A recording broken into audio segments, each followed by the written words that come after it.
శ్రీను, నా కోసం నువ్వెందుకు ఇంత కష్టపడుతున్నావు?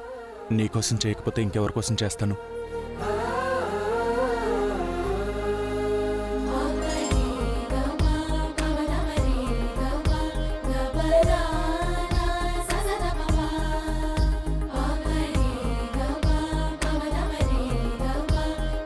శ్రీను, ఒకసారి ఇటు చూడు.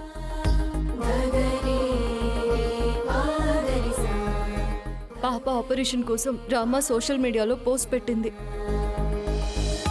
ఈ విషయంలో నా సహాయం కూడా అడగలేదు, ఒక్క మాట కూడా చెప్పలేదు. ఇక నేను తనతో మాట్లాడను. అలాగే, నీకు మాట్లాడాలనిపించినప్పుడే మాట్లాడు. తన అవసరానికి నేను గుర్తురానప్పుడు నేనెందుకు మాట్లాడాలి? ఎప్పటికీ మాట్లాడను. అలాగే, అస్సలు మాట్లాడొద్దు, సరేనా? తిను.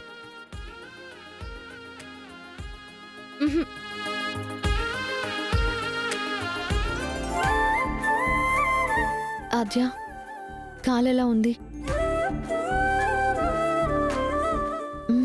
నువ్వు సోషల్ మీడియాలో పోస్ట్ పెట్టావు కదా, అది చూసింది, అందుకే అలిగింది.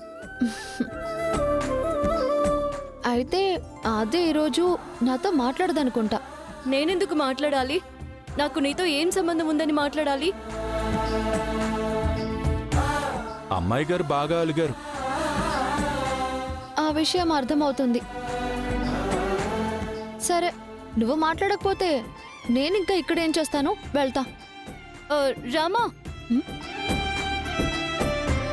ఇక్కడి దాకా వచ్చి ఏం మాట్లాడకుండా వెళ్ళిపోతే నేను నిజంగానే హర్ట్ అవుతాను. ఆహా, క్షణాల్లో కరిగిపోయే కోపం ప్రదర్శించడం ఎందుకో? మా కోపం మా ఇష్టం, మధ్యలో నువ్వేంటి? అబ్బో, మీ ఇద్దరి మధ్య ఉంటే నాకు అక్షింతలు పడేలా ఉన్నాయి. నేను వెళ్ళిపోతాను. అరే బావ, ఏం అవసరం లేదు, ఇక్కడే ఉండు. ఆద్య, పాప ఫండ్స్ విషయం నాతో ఎందుకు చెప్పలేదు? సోషల్ మీడియా, బయట ఫ్రెండ్స్ అందరూ గుర్తొచ్చారు, కానీ నేను గుర్తు రాలేదా?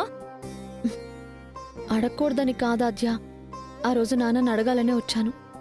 కానీ పార్వతి పిన్ని నాన్నని అడిగే అవకాశం నాకు ఇవ్వలేదు.